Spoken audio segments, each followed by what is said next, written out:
ఉన్నతమైన మీ పిలుపును బట్టి మమ్మల్ని నడిపించుకుంటూ ఈ పునరుత్థాన దినమందు నీ సన్నిధికి తీసుకొని వచ్చిన దేవుడు ఇప్పటి వరకు నీ ప్రజలతో కూడా ఉంటూ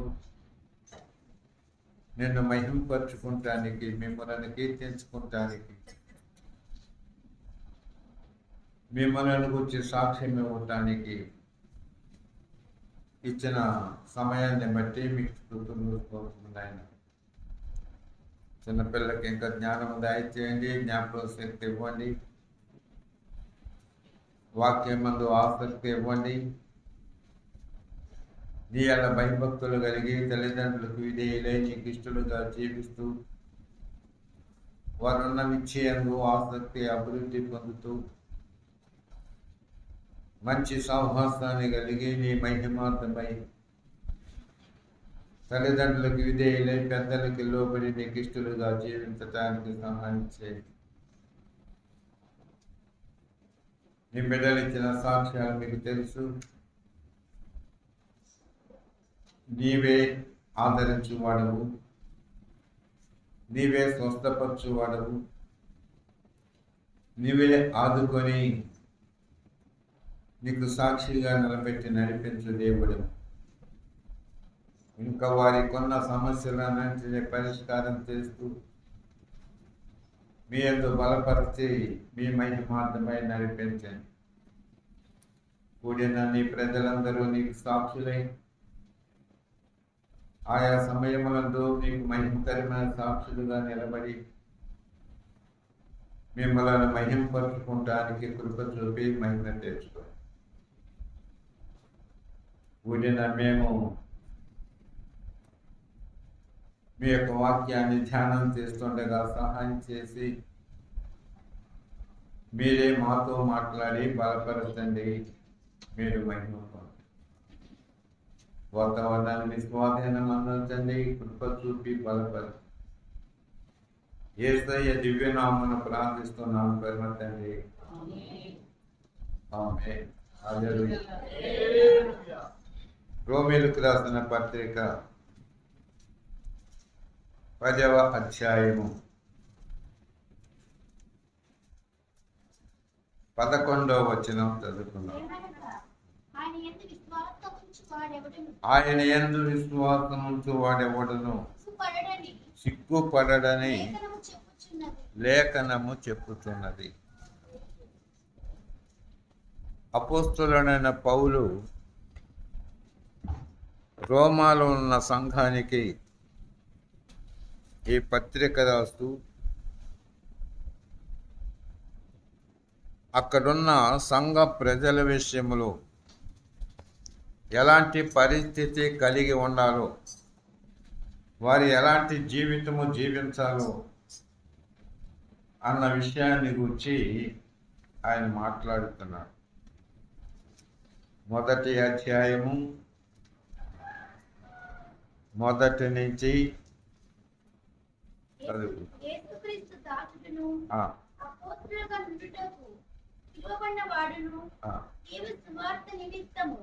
ప్రత్యేకింపబడిన వాడునైన పౌలు రోమాలో ఉన్న దేవుని ప్రియులందరికీ అనగా పరిశుద్ధులుగా ఉండుటకు సిలువబడిన వారందరికీ శుభమని చెప్పి వ్రాయినది.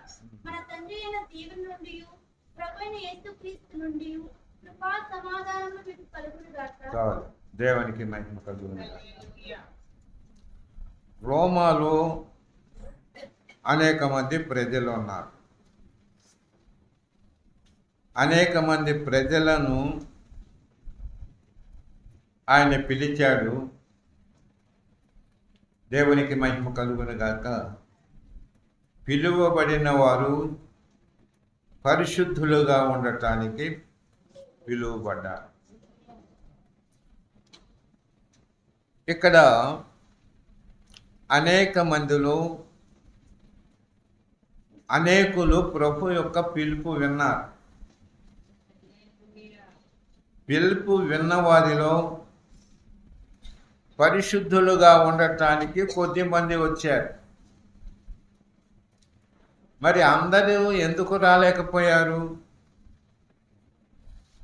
అందరికీ పిలుపు అందినది కదా. దేవుని యొక్క పిలుపు అందరూ కలిగి ఉన్నారు, కానీ పరిశుద్ధులుగా ఉండటానికి పిలుపును అందుకొని వచ్చిన వారు కొద్దిమంది. ఎలాగూ పిలుపును అందుకున్నారు, వారు ఎలాగూ పిలువబడ్డారు, ఎందుకు పిలువబడ్డారు, పరిశుద్ధులుగానే ఎందుకు ఉండాలి అన్న విషయాలు మనం గమనించాలి. ఇప్పుడు 10వ అధ్యాయంలోకి వస్తున్నాం.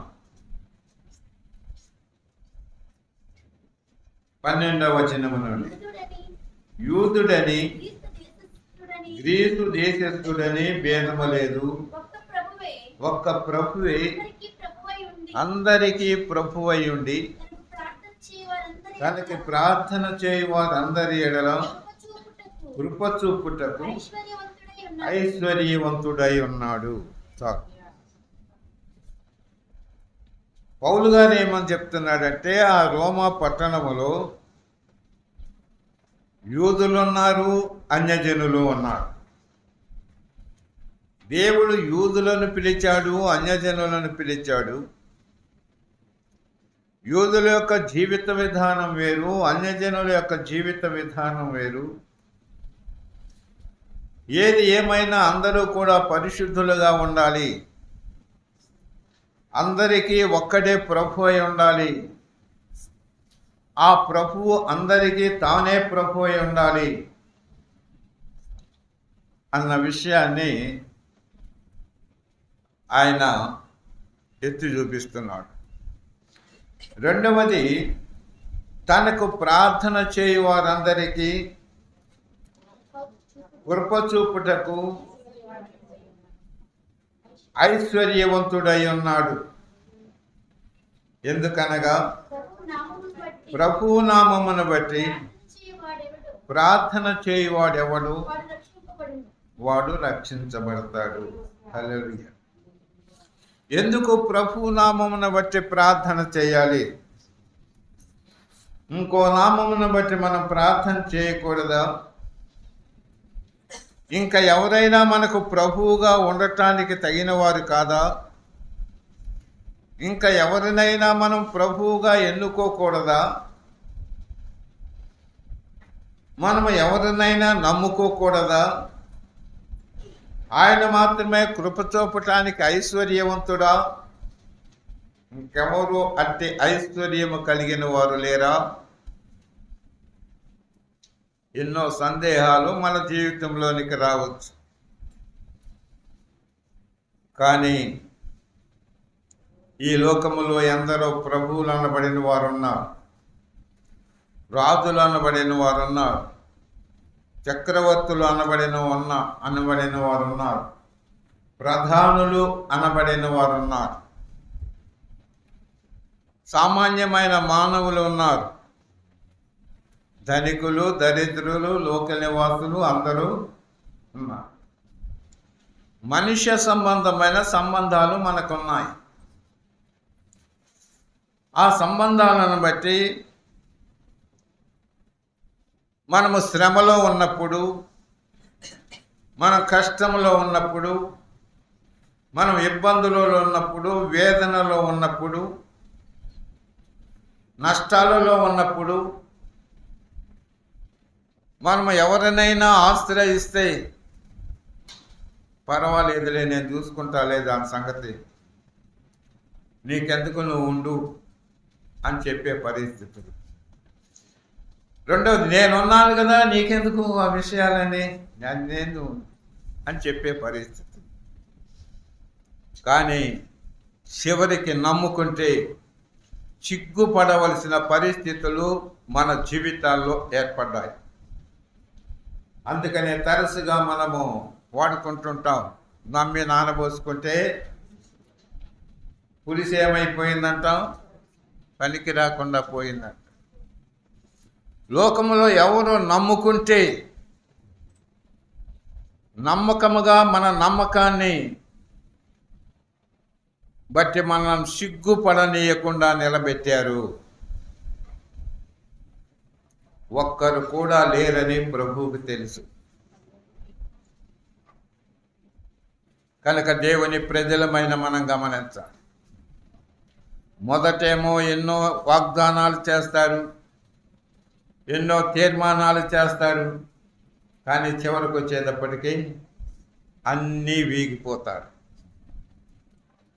మనుషులను మనం నమ్ముకుంటున్నాం, సిగ్గుపడే పరిస్థితుల్లోకి మనం వెళుతున్నాం. అందుకని పౌలు ఏమంటున్నారంటే, ఆయన యందు విశ్వాసం ఉంచు వాడెవడను సిగ్గుపడడు. ఆయన చెప్పాడంటే అది కరెక్టే, నమ్మతగినదే. అప్పుడప్పుడు మనం కూడా అనుకుంటాం, పలానా ఆయన చెప్పాడు, మాట ఇచ్చాడంటే తప్పకుండా అది కరెక్టే, కానీ చివరికి అది తప్పు అయిపోతుంది. పాడుకుంటాం కదా, నమ్మి నమ్మి మనుషులను నమ్మి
ఎవరెవరు నమ్మానంటే, ఒకటి మనుషులను నమ్మి పలుమార్లు మోసపోయారు. రెండవది రాజులను నమ్మి పలుమార్లు మోసపోయారు. మూడవది డబ్బును నమ్మి పలుమార్లు మోసపోయారు. ఆస్తులను నమ్మి పలుమార్లు మోసపోయారు. ఇంకా ఏం నమ్మి మోసపోయారు చెప్పడంటే, భర్తలను నమ్మి భార్యలు మోసపోయారు. అది చెప్పరేంటి? భార్యలను నమ్మి భర్తలు మోసపోయారు. ఎన్నిసార్లు చెప్పరేంటండి? అది మీ దగ్గర వచ్చిందా? అందుకని ఏమని, పాస్టర్లను నమ్మి విశ్వాసులు మోసపోయారు. విశ్వాసులు నమ్మి పాస్టర్లు మోసపోయారు. ఎన్నిసార్లు? పలుమార్లు. కానీ నమ్మతగినవాడు ప్రభు ఒక్కడే. దేవునికి మహిమ కలుగునుగా.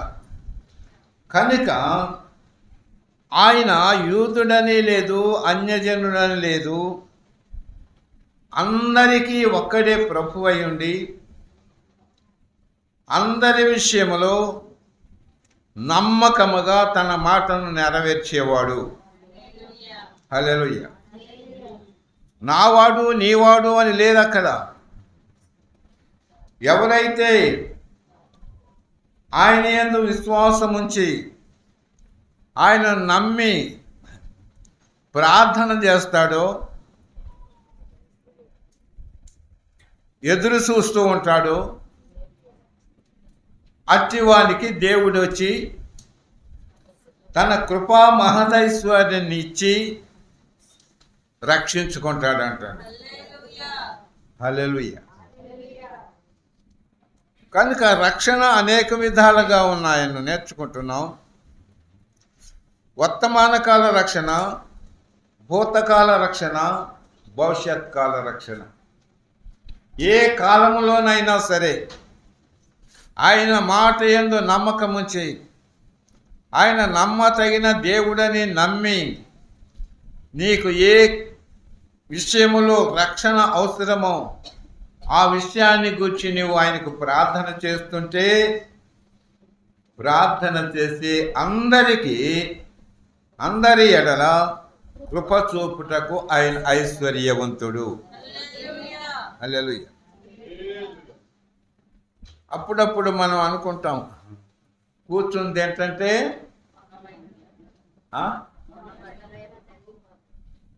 మేడలైనా తరిగిపోతాయా, కొండలు తరిగిపోతాయా? కొండలా తింటంటే కొండలు తరిగిపోతాయి అంటండి. మరి పంచి పెడుతుంటే ఏమండి, పంచి పెడుతుంటే మనకున్న ఆస్తిపాస్తులందరూ ఎత్తంటే అందరికీ చచ్చేవాడు కూడా చెప్పండి, ఇచ్చేవాడు ఉంటే చచ్చేవాడు కూడా లేచి వస్తాడంటండి. ఇప్పుడు ప్రభుని యేసుక్రీస్తు సర్వలోక మానవులందరూ వచ్చి నా పట్ల కృప చూపు, నాకున్న శ్రమలో నుండి నన్ను రక్షించు అంటే ఎవరిని కాదనకుండా అందరికీ తన కృపా మహదైశ్వర్యాన్ని పంచిపెడతాడంటండి. ఎంత ఐశ్వర్యవంతుడు దేవుడు! ప్రభు ఎంత ఐశ్వర్యవంతుడు! కనుక ఆర్థికమైన ఇబ్బందులు పడుతున్నావా, అనారోగ్యంతో ఇబ్బందులు పడుతున్నావా, ఇరుగు పొరు వారితో మాటలు పడుతున్నావా, అప్పులు చేసుకుని అప్పులు తీర్చలేక ఇబ్బందులు పడుతున్నావా, లోన్లు పెట్టుకుని లోన్లు తీసుకోలేకుండా జీవిస్తున్నావా, ఆయన యందు నమ్మకం ఉంచి నువ్వు ప్రార్థన చేస్తూ ఉంటే తప్పకుండా ఆయన వచ్చి తన కృపా మహదైశ్వర్యము నుండి నీకు రక్షణ కలుగ చేస్తాడు. దేవునికి మహిమ కలుగునగా. ఒకానొక కాలమందు మీకు ₹1,00,000 అప్పులున్నా, 2 లక్షల అప్పులున్నా అవన్నీ తీర్చేస్తానన్నారు. తీర్చేశారా? చెప్పండి. ఒక్క అవకాశం ఇవ్వండి, మిమ్మల్ని నెత్తి మీద పెట్టుకుని ఊరంతా తిరుగుతానన్నాడు. తీసుకున్నారా? ఒక అవకాశాన్ని ఇచ్చారా మీరందరూ? ఎక్కడ తిప్పాడు? ఏమండి, మీటింగ్కి డాక్రా మహిళలు, ఇంకెవరెవరు,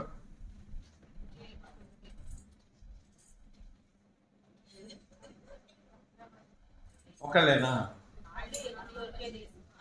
వాళ్ళే ఎక్కువ ఉన్నారంటండి వాళ్ళే. కాబట్టి పలానా మీటింగ్ ఉంది, మీరు పొద్దున్నే 6ంటికే ఆ మీటింగ్ అటెండ్ అవ్వాలి. మీరందరూ వెళ్ళారా? వెళ్ళలేదా? వెళ్ళారా? అన్నం తిని వెళ్ళారా? అన్నం కట్టుకుని వెళ్ళారా? అన్నం పెట్టారా? టిఫిన్లు ఇచ్చారా? చెప్పరేంటండి, బాదం పాలు పెట్టారా? పాల ప్యాకెట్లు అన్నా ఇవ్వలేదా? టీ కాసుకోమని. మరి ఏం తిండి బతుకుతారని అప్పటిదాకా? మీటింగ్ ఏమో పొద్దున్నే కాబట్టి పొద్దున్నే రావాలి. రాకపోతే ఇబ్బందులు వస్తాయి, ఎదుర్కోవాల్సి వస్తుంది. జాగ్రత్త, పెందరకాడ రండి అంటే వీళ్ళు బోలో అని పెందరకాడే తినేవాళ్ళు టిఫిన్ చేసి వెళ్ళారు. అది కూడా లేని వాళ్ళు అక్కడే పెడతారులే, మనకి ఇప్పుడు ఇబ్బంది లేదు, మాట ఇచ్చారు అని పోతే చివరికి ఛార్జీలు అన్నా ఇచ్చారా? మీరేమో లేరా డాక్టర్ గ్రూపుల్లో? డబ్బులు లేవు, మరి ఛార్జీలు ఎట్టా? బస్సు ఎక్కి తీసుకుపోయారా?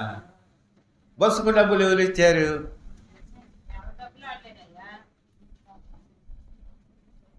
బస్సు వాడికి డబ్బులు లేవు, అందరినీ తీసుకుపోయారు. అందరూ సూరమంట మళ్ళీ వచ్చారు. అందరిని తీసుకొచ్చారా? వాళ్ళ ఇష్టం ఈనాడు తీసుకొచ్చారా?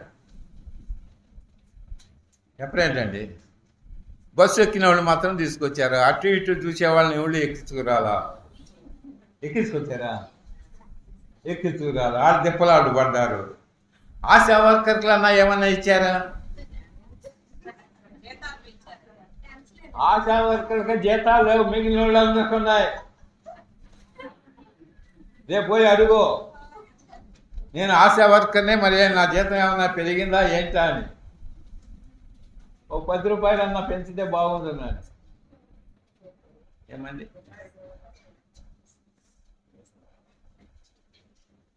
కాబట్టి ఎవరు నమ్మతగిన వారు కాదు,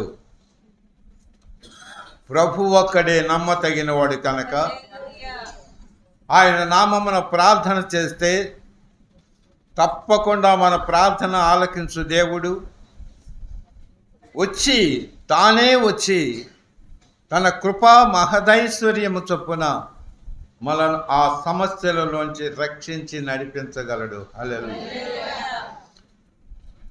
అందుకోసం పౌలు గారు ఏమంటున్నాడంటే, ప్రభువు నామమున ప్రార్థన చేయువాడెవడో వారు రక్షింపబడును. విశ్వసింపని వానికి ఎట్లు ప్రార్థన చేయుదురు? వినని వారిని ఎట్లు విశ్వసించుదురు? ప్రకటించువాడు లేకుండా వారు ఎట్లు విందురు? ప్రకటించువారు పంపబడని ఎడల వారెట్లు ప్రకటించుదురు? కాబట్టి అబ్బాయి, ప్రభు నమ్మతగిన వాడు. నీకున్న ఇబ్బందుల నుంచి, బలహీనతల నుంచి, సమస్యలలో నుంచి, అనారోగ్యంలో నుంచి, వేదనలో నుంచి, శాశ్వతమైన తీర్పులో నుంచి, శాశ్వతమైన వేదనకరమైన నాశనకరమైన గుంటలో నుంచి తప్పించటానికి, రక్షించడానికి సమర్థుడు ఇదిగో ప్రభువు అని నీకు ప్రకటించటానికి దేవుడు ఒక వ్యక్తిని పంపించాడు. పంపబడిన వ్యక్తి ఎన్నో శ్రమలు అనుభవించి, వేదనలు అనుభవించి, దుఃఖాన్ని అనుభవించి, బాధను అనుభవించి, తృణీకరించబడి, అవమానపరచబడి, అపహాస్యం చేయబడి, అందరి చేత దూషించబడి, హీనమైన నీచమైన జీవితాన్ని కలిగి నీ దగ్గరకు వచ్చి ప్రకటిస్తుంటే నమ్మేవారే ఎంతమంది ఉన్నారు? నేను ఎవడు రమ్మన్నాడు రా మా లోగిల్లోకి, మా ఇంట్లోకి, మా దగ్గరికి ఎవడు రమ్మన్నాడు? మేము ఏమన్నా వచ్చి మిమ్మల్ని పిలిచామా? పో కల్లాపి జాళ్ళు ఎంతమంది. ఏమండి, కల్లాపి ఎక్కడ చల్లుకుంటారు? కల్లాపి దేంతో చల్లుతారు? మరి కల్లాపి నీళ్లు మొహం మీద చల్లితే మొహం మీద నీళ్ళు ఎక్కడ పడతాయి? ఎదర అంతా పడతాయి. ఎక్కడ చల్లుకోవచ్చే ప్రయోజనం? వాళ్ళ వాకిట్లో చల్లుకుంటే వాళ్ళకి ప్రయోజనం. అట్లాంటిది పోయి సేవకుల మీద, దేవుడు పంపిన వారి మీద పేడ నీళ్లు చల్లారంటండి. ఎంత బాధాకరమైన పరిస్థితి. ఎన్ని విధాలుగా హింస పెట్టారు, అయినా ప్రకటించేవారు ప్రకటించక మానటం లేదు. నువ్వు ఏమైనా చేసుకో, దేవుడు ప్రకటించబడ్డాడు, ప్రకటించమని చెప్పాడు, ప్రకటించటానికి మమ్మల్ని పంపాడు. కాబట్టి మేము ప్రకటిస్తున్నాం. వింటే విను, వినకపోతే వినకపో. అన్న అభిప్రాయముతో ఇన్ని సహిస్తూ తమ కుటుంబాలను విడిచిపెట్టేసి నీ కొరకు ప్రత్యేకమైన శ్రద్ధ తీసుకొని రాత్రి అనక పగలనక నీ చుట్టూ తిరుగుతూ నీకు బోధన చేస్తుంటే నువ్వు నమ్మకుండా ఉంటే పరిస్థితి ఏంటి? కానీ యేసయ్యను గురించి ఆలోచిస్తూ అందరిలాంటి వాడు ఈడు కూడా, అందరూ ఒకటే అనే అభిప్రాయంలోకి వెళ్ళే పరిస్థితులు కానీ ప్రభువులో ఉన్న ప్రత్యేకతను మనం అర్థం చేసుకునే పరిస్థితుల్లోకి వెళ్ళటం లేదు. ఇప్పటి వరకు ఎందరి ద్వారానో ఎన్నో విధాలుగా మనం మోసపోయాం, నష్టపోయాం, ప్రయోజనాలు పొందలేని పరిస్థితులు, సిగ్గుపరచబడ్డాం. ఈయన కూడా అంతే అనుకున్నాం. కానీ ఒక్క అవకాశం కూడా ఇవ్వలేకపోయాం. మనుషులకైతే ఒక్క అవకాశం అంటే ఒక్క అవకాశం ఇచ్చారు. మరి దేవునికి ఒక అవకాశం ఇస్తే బాగుండేది కదా. ఒక విషయంలో నమ్మి ఆయన కొరకు ఎదురు చూస్తూ ప్రార్థన చేస్తుంటే ఆయన ఏం చేసేవాడో తెలిసేది కదా. కానీ ఆయన తృణీకరించిన వారు ఎందరూ. కానీ కొందరే రోమా పట్టణములో ఆయన పిలుపు విని వచ్చారు పరిశుద్ధులుగా ఉండటానికి, ఆస్తులు సంపాదించుకుంటానికి కాదు, పేరు ప్రఖ్యాతులు సంపాదించుకుంటానికి కాదు, విలువలను సంపాదించుకుంటానికి కాదు. దేవుడు పరిశుద్ధుడు కనుక మేము కూడా పరిశుద్ధులమై ఉండాలి. మమ్మల్ని పిలిచిన వాడు పరిశుద్ధుడు కనుక మేమును పరిశుద్ధులమై ఉండాలి అనుకుని పరిశుద్ధమైన పిలుపు ఆయన పిలిచాడు. కాబట్టి ఆ పిలుపును బట్టి నమ్మిన వారందరూ వచ్చారు. దేవునికి మహిమ కలుగును. అట్లే మనం కూడా వచ్చాం. వచ్చిన మనం ఏం చేయాలి? దేవునికి మహిమ కలుగున ప్రకటనలను మనం వినాలి. ఏ రోజు ఏం వాగ్దానం చేస్తున్నాడు? అనేక మంది ఆ యొక్క ప్రకటనలో ఈరోజు దేవుని యొక్క వాగ్దానం నీ పట్ల అని చెప్పి ఆ వాగ్దానాన్ని, ఆ వాక్యాన్ని గురించి చెబుతూ దాన్ని గురించి వ్యాఖ్యానం చేస్తూ వారిని నడిపించే విధానాలు చాలా ఉన్నాయి. అట్లే మన విషయంలో కూడా దేవుని యొక్క వాగ్దానం ఏంటి? దేవుడు ఏం చేయమని మనకు సువార్తను ప్రకటించమన్నాడు? దేవుని సేవకుడు వచ్చి దేని గురించి మనకు చెప్తున్నాడు అనేది మనం విన్న దాని మీద నమ్మకం ఉంచి ఆ దాన్ని గురించి ప్రార్థన చేస్తూ ఆ కష్టాన్ని గురించి, ఆ శ్రమను గురించి, ఆ బాధను గురించి, ఆ వేదనను గురించి మనం ప్రార్థన చేస్తూ ప్రభువు వస్తాడు, మనల్ని తప్పిస్తాడు, ఆయన సమర్థుడు అనే మనము నిరీక్షణతో మనం ఎదురు చూస్తూ ఉన్నట్లయితే తాను చేసిన వాగ్దానాన్ని నెరవేర్చటానికి సమర్థుడు. హల్లెలూయా. ఎప్పుడో చచ్చినాకంటే అండి, లాజరు గారు చచ్చిపోయి సమాధి చేసినా కూడా ప్రభు రాలేదు. ఆ మీదట వస్తే మాతమ్మ గారు అంటది, అవును ప్రభువా, నువ్వు పునరుత్థానమందు లేపగలవు. ఎప్పుడంట? చచ్చిపోయిన తర్వాత వచ్చి లేపుతాడు అంటండి. అట్లే మన జీవితంలో ఎప్పుడు మనకి ఈ బాధలు తప్పుతాయి, ఎప్పుడు ఈ శ్రమలు తప్పుతాయి, ఎప్పుడు ఈ ఆరోగ్యం బాగు కాని పరిస్థితులు, ఎప్పుడు మనకున్న వేదన, ఎప్పుడున్న మనకు నరక శిక్ష, ఎప్పటికీ మనకు విడుదల కలుగుతుంది? చచ్చిపోయినాక. ఎందుకంటే మనకు అలవాటు ఈ బాధ నుంచి తప్పించుకోవాలంటే చచ్చిపోవటమే ఒక పరిష్కారమా అనుకుంటున్నాం. కానీ ఆ తర్వాత మళ్ళీ మొదలెట్టే ఈ సంగతులు మనకు తెలియవు. అట్లే ఈమె కూడా మాట్లాడింది. కానీ ఆయన తప్పకుండా వాగ్దానం చేశాడు కనుక ఈ లోకములో నీ ఉండగానే తన కృపా మహదైశ్వర్యాన్ని నీకు పంచిపెడతాడు. హల్లెలూయా. ఈలోపే నాకు కావాలంటే ఓ ఫంక్షన్ జరుగుతుంది అనుకోండి. ఆ ఫంక్షన్కి అందరూ గిఫ్ట్లు ఇస్తారు కదా,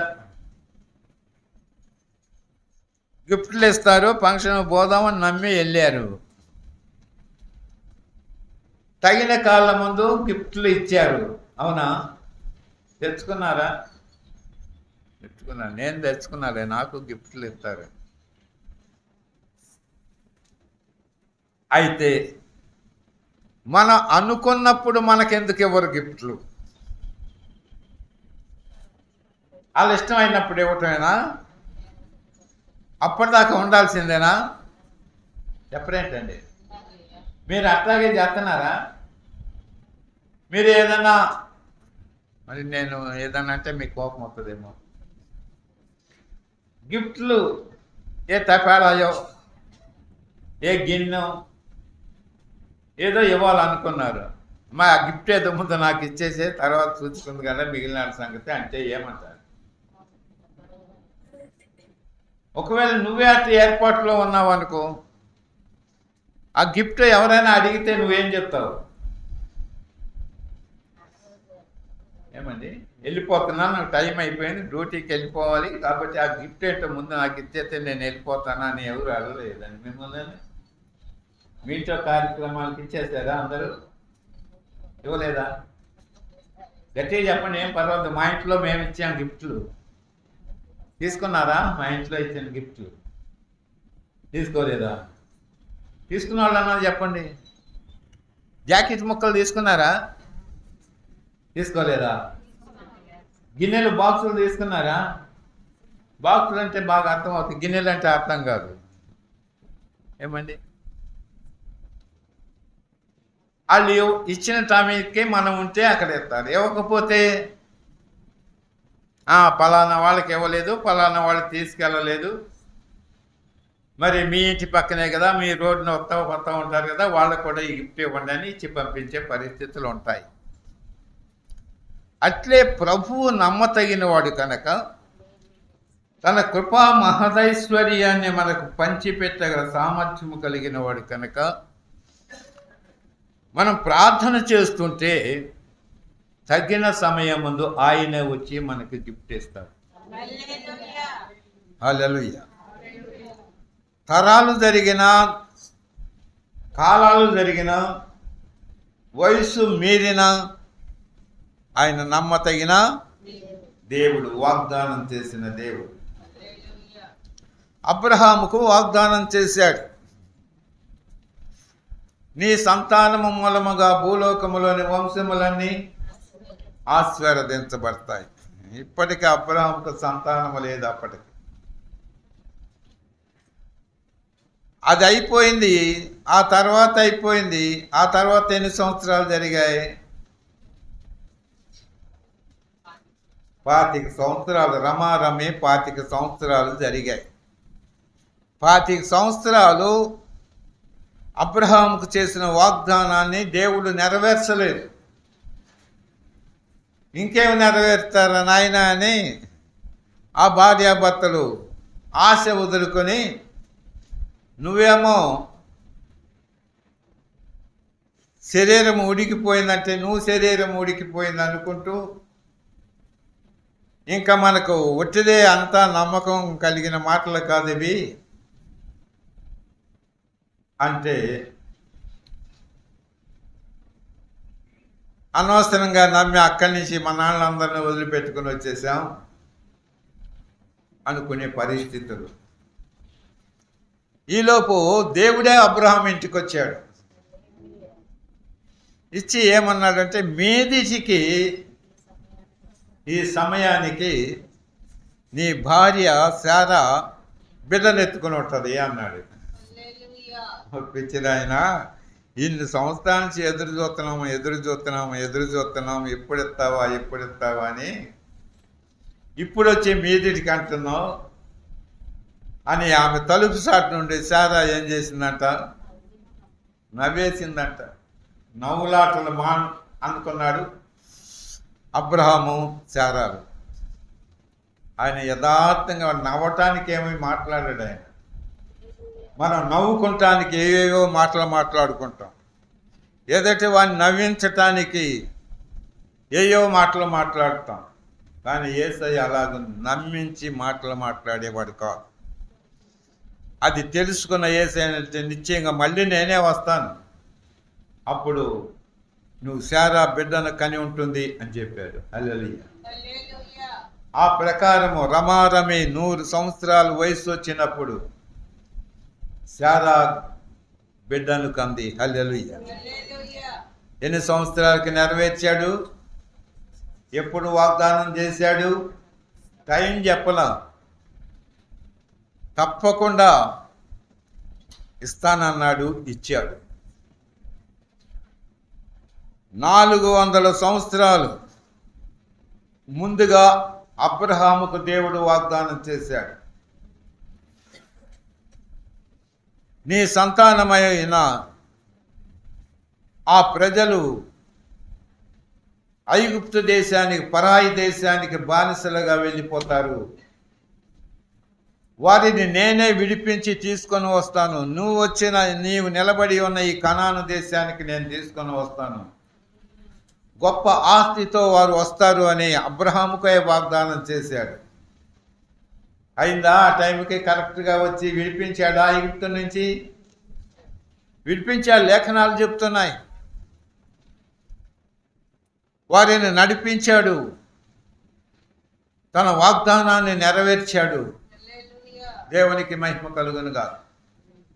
అట్లే నీ పట్ల, నా పట్ల, మన పట్ల ఆయన చేసుకొస్తూ ఉంటాడు.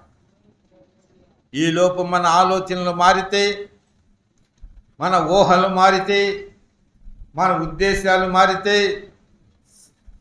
మన స్వభావాలు మారితే, మన ఆలోచనలు మారితే, ప్రార్థన మానేస్తే చూచి ఇంకెంతకాలం చేయాలి అని మానేస్తే వాగ్దానాలను మనం పొందుకోలేము. కనుక దేవుని ప్రజలమైన మనము దేవునికి మహిమకరమైన జీవితాన్ని మనము జీవించవలసిన వారమై ఉన్నాం. మనము అంత్య దినములలో ఉన్నాము, అపాయకరమైన దినములలో ఉన్నాము, దుర్దినములలో ఉన్నాము. మన శత్రువు అయిన సాతానుడు మనలను ఆ ఎదురు చూసే సమయాన్ని మనము పాడు చేసుకునే పరిస్థితుల్లోకి తీసుకొని వస్తాడు. ఎన్ని పరిస్థితులు మన చుట్టూ మనల్ని కలవర పెడుతున్నా మనం మాత్రం ఏం చేయాలి? నమ్మకముతో మనం ఎదురు చూడాలి. నమ్మకము పోగొట్టుకున్నా, ప్రార్థన చేస్తూ ఎదురు చూడకపోయినా మనము వాగ్దానాలను స్వతంత్రించుకోలేము. మనకు అనిపిస్తుంది, ఏమని అనిపిస్తుంది? ఇంతమంది ఉన్నారే, ఒక్కడు కూడా వచ్చి ఒక సహాయం చేసేవాళ్ళు లేడా? పెడితే అందరూ తినిపోతారు, కష్టం వస్తే ఒక ఆదరణ కనపరచరే. కానీ దేవుని యందు నమ్మకముంచు. అనవసర మాటలు రానియబాక, వ్యర్థమైన ఆలోచనలకు వెళ్ళబాక. దేవుడు సహాయం చేయింది, దేవుడు పంపంది, దేవుడు ఏర్పాట్లు చేయింది. నీకు సహాయము ఎక్కడి నుంచి వస్తుంది? ఎక్కడి నుంచి వస్తుందండి? రాదు. తగిన సహాయం రా. ఏదో సహాయం వస్తుంది. ఏదో సహాయం వస్తే ఆ సహాయం వలన సరైన ఆదరణ మనం పొందలేము. 2వ రాజుల గ్రంథం 2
దేవునికి మహిమ కలుగును కాక. 2వ రాజుల గ్రంథం 6వ అధ్యాయము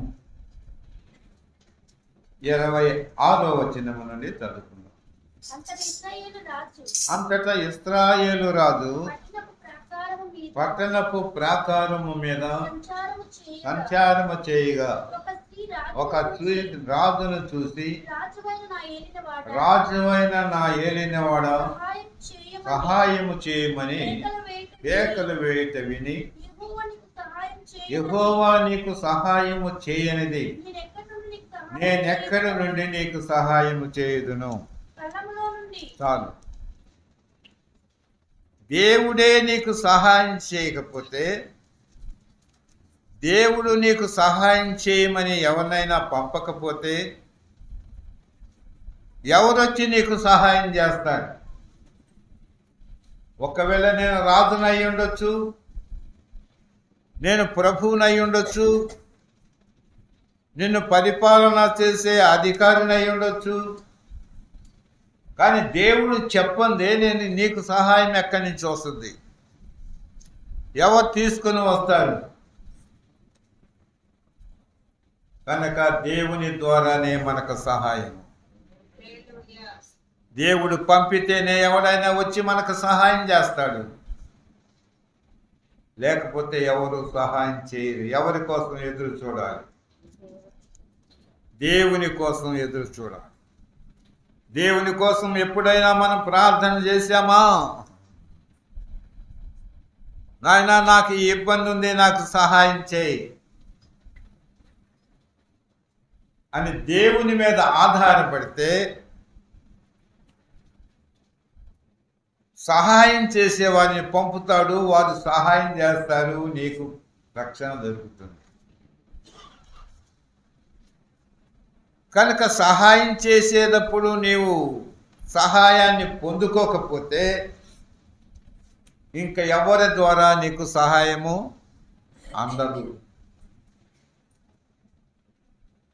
కనుక దేవునికి మహిమకరమైన జీవితాన్ని మనము జీవించవలసిన వారమై ఉన్నాం. ఆ మీదట రెండవ విషయము 42వ కీర్తన 5వ వచనం. నా ప్రాణమా నువ్వు ఎందుకు కృంగి ఉన్నావు? ఎందుకు నీవు నాలో ఉండి తొందరపడుతున్నావు? దేవుని యందు నిరీక్షణ ఉంచుము. ఆయనే నా రక్షణకర్తయనియు నా దేవుడనియు దేవునికి మహిమ కలుగునుగా. ఏంటంటండి? ఆయనే నా రక్షణకర్త అని, నా దేవుడని చెప్పుకోవాలంటండి. ఇంకా పైభాగంలో మనం చూస్తున్నాం, నా ప్రాణమా ఎందుకు నాలో కుంగి ఉన్నావు? మన ప్రాణం ఏం చేస్తుందంట? కుంగిపోద్దంటండి. దేనికి? మంచిలు లేకపోయినా కుంగిపోతుంది, సరైన అన్నం లేకపోయినా కుంగిపోతుంది, సరైన బట్టలు లేకపోయినా కుంగిపోతుంది, సరైన సహాయం లేకపోయినా కుంగిపోతుంది, సరైన ఆదరణ లేకపోయినా కుంగిపోతుంది. అన్నిటికీ మన ప్రాణం ఏమవుతుందంట?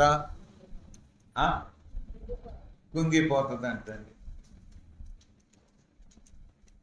మరి ఎప్పటికీ కుంగకుండా ఉంటుంది? ఏమండి ఇక్కడ ఏమంటున్నాడు? నాలో ఎందుకు కుంగి ఉన్నావు? నా ప్రాణమా, నాలో నువ్వు ఎందుకు కుంగి ఉన్నావు? నాలో నీవేళ తొందరపడుతున్నావు. నీకెందుకు అంత తొందర? ఆగరాదా? తొందరలో ఆ పనులు, ఈ పనులు, ఆ మాటలు, ఈ మాటలు, ఆ పద్ధతులు, ఈ పద్ధతులు, ఇవన్నీ ఎందుకు? కృంగిపోయావు కాబట్టి అవన్నీ వస్తాయి. ఎందుకు కృంగిపోవాలి? ఎందుకు మనం తగ్గించుకునే స్థితికి మనం రావాలి? మనం ఎవరి బిడ్డలము? ఎలాగో దేవుడు మనం చూసుకుంటున్నాడు, ఎలాగో దేవుడు ప్రేమించి పరిశుద్ధతనిచ్చి కావలసిన సహాయం ఇస్తూ రక్షణ ఇస్తూ నడిపిస్తున్నాడు. ఎందుకు మనం కుంగిపోవాలి? మనలో ఉన్న ప్రాణము మనం ఎందుకు కుంగిపోవాలి? ఇంకేమంటున్నాడు? నీవేళ తొందరపడుతున్నావు. అంతా తొందరే. ఏమండి కాస్త నిదానం ఆగరాదా? ఆ తొందరలో ఎన్ని అనకూడని మాటలు మాట్లాడుతున్నావు, ఎన్ని అనాలోచితమైన మాటలు మాట్లాడుతున్నావు, ఎన్ని దేవునికి వ్యతిరేకంగా నీవు మాట్లాడుతున్నావు. పరిశుద్ధుల నోట వచ్చే మాటలైనవి, పవిత్రుల యొక్క నోట నుండి వచ్చే మాటలైనవి, పరిశుద్ధ వాక్యాన్ని విన్న ప్రజల యొక్క మాటలైనవి, పరిశుద్ధ జీవితము జీవించే వారి జీవిత విధానములు అదొక విధానమా? దేవుడు తాను పరిశుద్ధుడై ఉన్న ప్రకారము మనము కూడా పరిశుద్ధులై ఉండాలని మనను పరిశుద్ధులనుగా తీర్చిదిద్దాడు. హల్లెలూయా. పరిశుద్ధులమైన మనము పరిశుద్ధమైన జీవితము జీవించకపోతే, కృంగిపోయి కుంగిన మాటలు మాట్లాడకపోతే, తొందరపడి ఏమేమో అనకపోతే ఏం పోయే? కాస్త ఆగొచ్చు కదా.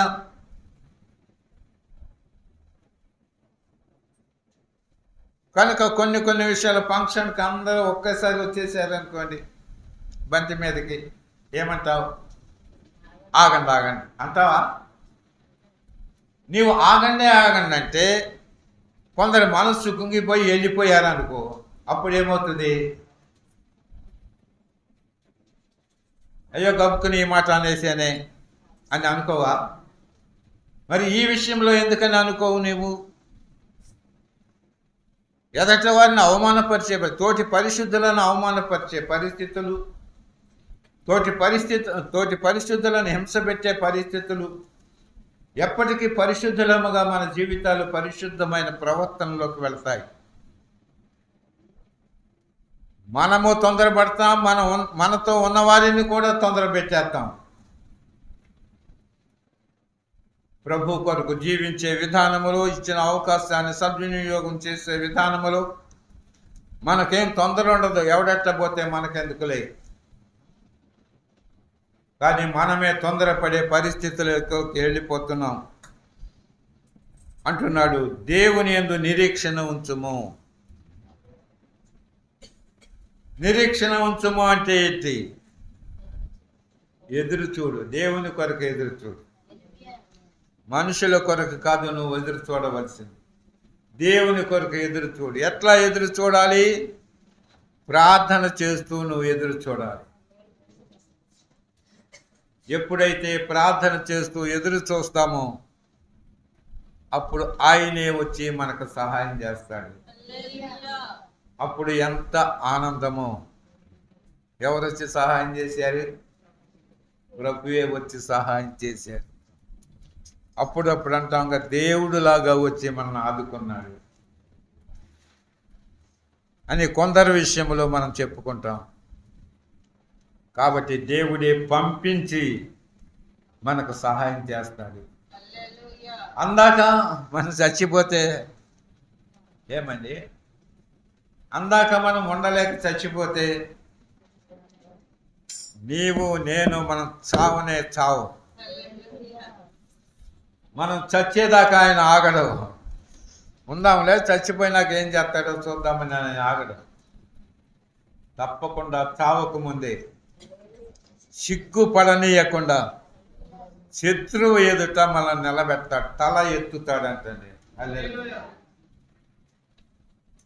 దేవునిని గురించి చాలా మందికి తెలియని విషయాలు ఎన్నెన్నో ఉన్నాయి, తెలియక మాట్లాడే పరిస్థితులు ఎన్నెన్నో ఉన్నాయి. కనుక దేవునికి మహిమకరమైన జీవితాన్ని మనము జీవించవలసిన వారమై ఉన్నాం. ఇక్కడ అంటాడు కదా, పౌర కుమారులు అంటారు కదా, 1 నుంచి దిప్పి నీటి వాగుల కొరకు ఆశపడినట్లు దేవా నీ కొరకు నా ప్రాణము ఆశపడుతున్నది. నా ప్రాణము దేవుని కొరకు తృష్టగొనుస్తున్నది. జీవము గల దేవుని కొరకు తృష్టగొనుస్తున్నది. దేవుని సన్నిధికి నేనెప్పుడు వచ్చేదను, ఆయన సన్నిధిని నేనెప్పుడు కనపడేదను. నీ దేవుడు ఏమాయనని వారు నిత్యము నాతో అనుచుండగా రాత్రింబగళ్ళు నా కన్నీళ్లు నాకు అన్నపానములాయను. ఏమయ్యా, ఎలాంటి పరిస్థితి అయిపోయింది, ఎలాంటి ఇబ్బందుల్లో పడిపోయావు, ఇలాంటి కష్టాల్లో పడిపోయావు, నీ దేవుడు ఏమైపోయాడు? చేతగానాడు అయిపోయాడా? చేయలేనివాడు అయిపోయాడా? చిగ్గుపరిచేవాడు అయిపోయాడా? నిన్ను విడుదల చేయలేని అసమర్థుడు అయిపోయాడా? నిన్ను రక్షించలేని వాడైపోయాడా అని అంటే ఏం చేస్తున్నాడంట? ఏమండి, రాత్రింబగళ్ళు ప్రార్థన చేస్తే ఏడుతున్నాడు, కానీ నీవెవడవరా అని అంటలేదు. నువ్వు సహాయం చేయకపోతే సహాయం పోయి, నువ్వెవడవరా అని అట్లా అంటానికి ఆయన కూడా మాట్లాడట్లేదు. మౌనంగా పోయి దేవుని సన్నిధిలో కూర్చొని ప్రార్థన చేస్తూ ఏడుస్తున్నాడు అంటండి. ఏమైంది? దేవునికి మహిమ కలుగునుగాక. ఇలాంటి పరిస్థితుల్లో కలిగి ఉన్నాడు. కింద భాగంలో అంటాడు 6వ వచనంలో, నా దేవా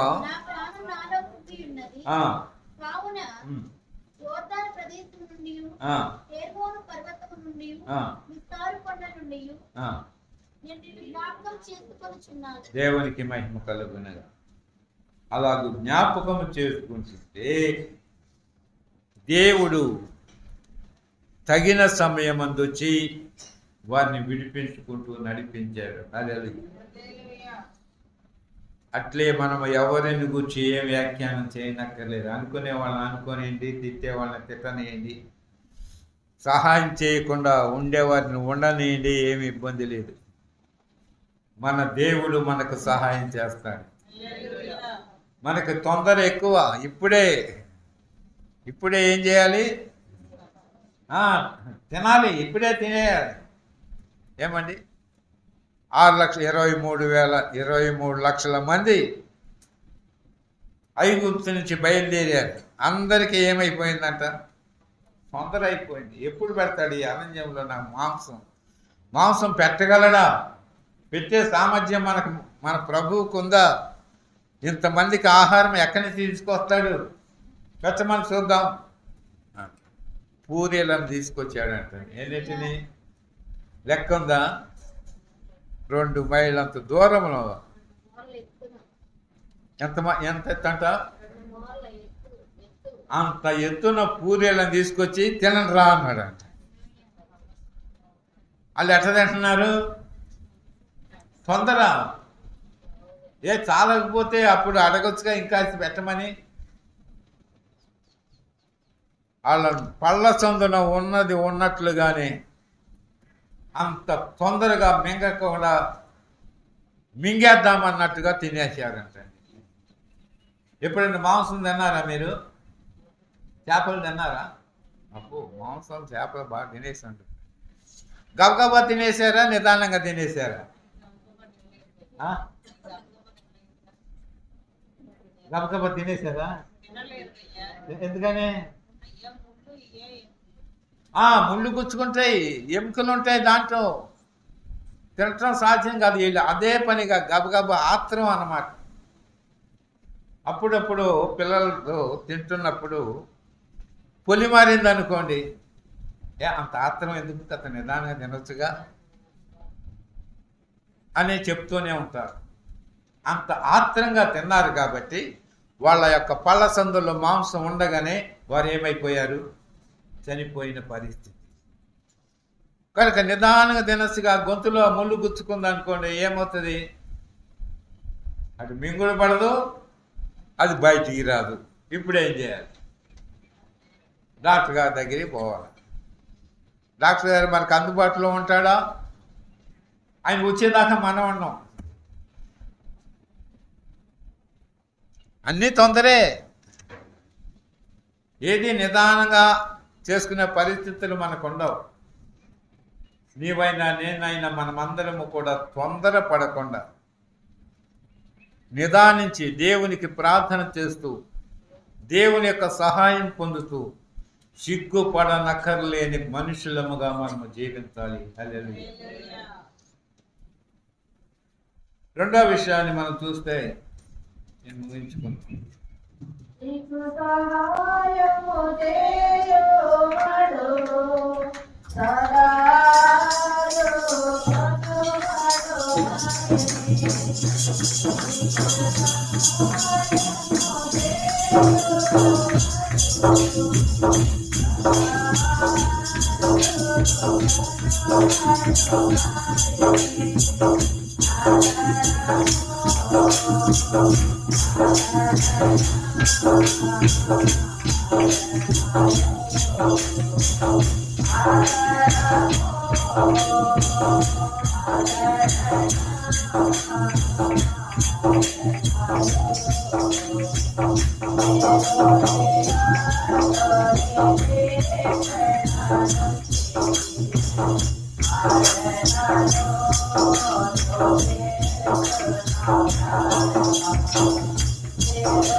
రోమీయులకు రాసిన పత్రిక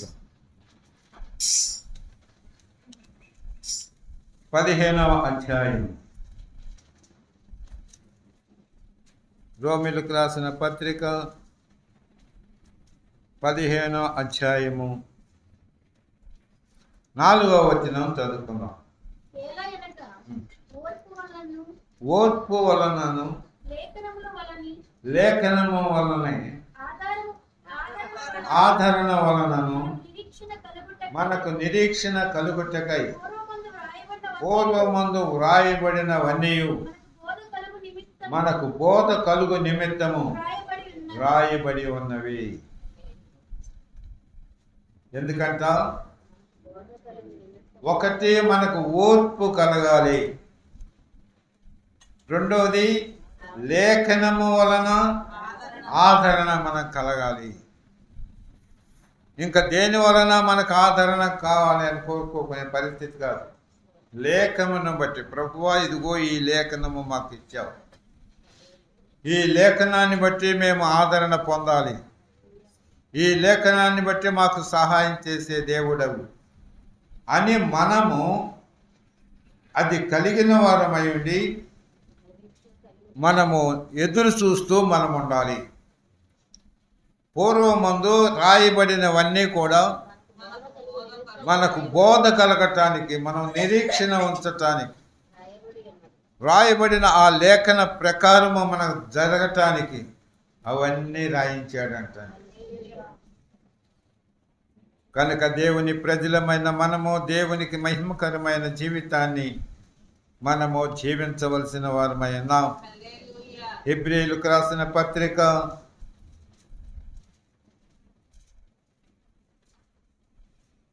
6వ అధ్యాయము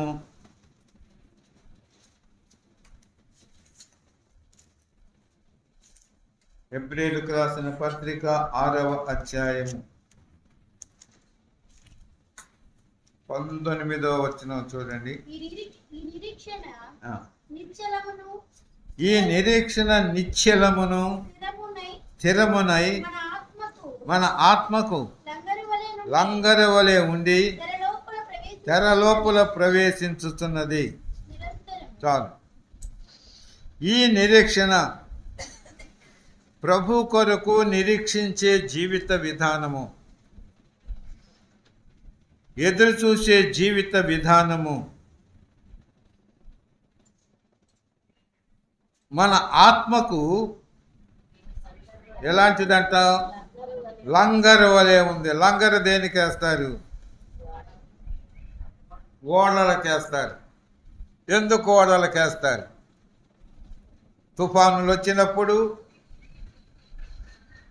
ఆ తుఫానులో ఓడ ఎటుబడితే అటు కొట్టుకుపోకుండా తుఫాను ఆగే వరకు ఓడ అటు ఇటు చలనము చెందకుండా నిలబడి ఉండేదానికి లంగర్లు వేస్తారు.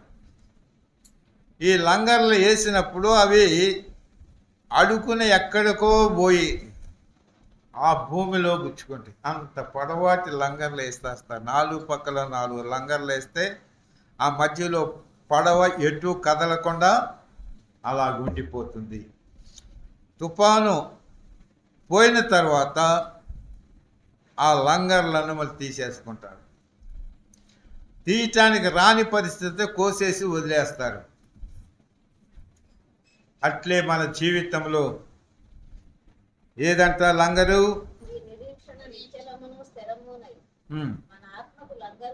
మన ఆత్మకు లంగరు వలె ఉంటుంది. తెర లోపల అతి పరిశుద్ధ స్థలములో ప్రవేశించటానికి, దేవుని యొక్క సన్నిధానానికి చేరటానికి, నిత్య విమోచన నిత్య రక్షణ పొందటానికి ఇది ఉపయోగపడుతుందంటండి. హల్లెలూయా. ఏది? నిరీక్షణ. అది స్థిరంగా ఉంటుంది, నిశ్చలంగా ఉంటుంది, చలనము చెందనీయదు. స్థిరంగా అక్కడే ఉన్నదంట. ఆ తుఫాను పోయిన తర్వాత ఆ సమస్య నెరవేరేదారుగా అది అలాగే ఉంచుతుందంట. అట్లే ప్రభువు యందు నిరీక్షణ మనకు లంగరు వలె ఉపయోగపడుతుంది కనుక మన జీవితంలో దానిని కలిగి మనకొచ్చే సమస్యల నుంచి విడుదల పొంది క్షేమముగా మనము దేవుని సన్నిధానానికి చేరాలి. కనుక దేవునికి మహిమకరముగా అన్ని విషయాల్లో మనము నిరీక్షణ కలిగి ఉందాము. నిరీక్షణ లేని వారి వలె మనం తొందరపడకూడదు. కనుక అన్ని విషయాల్లో నిరీక్షణతో మనం ముందుకు సాగుదాం. దేవుడే మనకు సహాయం చేస్తూ వస్తాడు. అప్పుడు అంట కాలమే అన్నిటినీ పరిష్కారం చేస్తుంది అని అనుకుంటాం ఒక్కొక్కసారి. ఆ కాలము రావాలి అంటే ప్రభు ఆ కాలాన్ని మనకు తీసుకురావాలి. లేకపోతే మనకు ఆ స్థిరత్వము ఉండదు. కనుక అన్ని విషయాల్లో దేవునికి మహిమకరమైన జీవితాన్ని మనము జీవిద్దాము. ఎన్నటన్నిటికీ నిరీక్షణను మనం పోగొట్టుకోకుండా మనము కలిగి మనము జీవిద్దాము. దేవుడు మనల్ని నడిపించునుగాక. కళ్ళ వంచండి, ప్రార్థన చేసుకుందాం.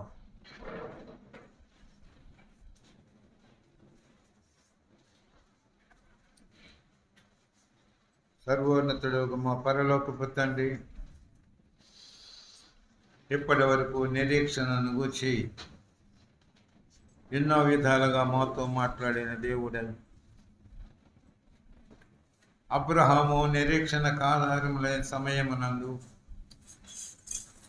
నిరీక్షణ కలిగి ఉండుట వలన వాగ్దాన ఫలాన్ని పొందాడు. అట్లే మా యొక్క జీవిత విధానములో నిరీక్షణ లేని పరిస్థితులు ఎన్నో వస్తాయి. కానీ మేము నిరీక్షణ కలిగి ప్రార్థన చేస్తూ మేము ఉన్నట్లయితే మమ్మలను కాపాడుకుంటూ నడిపించగల సమర్థుడవు. కనుక పూర్వము రాయబడిన విషయాలన్నీ కూడా మేము మీ యందు నిరీక్షణ ఉంచటానికే రాయబడ్డాయని చెప్తున్న దేవుడవు. నీ లేఖనాలను మేము ఎరిగిన వారముగా అన్ని విషయాలలో మేము నిరీక్షణ కలిగి నిన్ను మహిమపరుచుకుంటూ ముందుకు సాగుతూ సహాయం చేయండి. ఎన్నో తొందరలు మాకు కలుగుతాయి. ఎన్నో విషయాలలో మేము తొందరలు పడుతున్నాం. ఆ తొందరల వలన ఎన్నో తప్పులు చేస్తున్నాం. కనుక ఏ విషయంలో కూడా అలాగ పడకుండా, తొందరలు నీకు దుఃఖకరమైన పరిస్థితుల్లోకి వెళ్లకుండా నిరీక్షణతో మేము నిన్ను మహిమపరుచుకుంటూ మీ కృపా ఐశ్వర్యానికి పాత్రులముగా మేము జీవించటానికి సహాయం చేయండి. మీ ప్రజలు నడిపించి మహిమ తెచ్చుకోమని యేసయ్య దివ్యనామమున ప్రార్థిస్తున్నాను పరమ తండ్రి. ఆమేన్. హల్లెలూయా.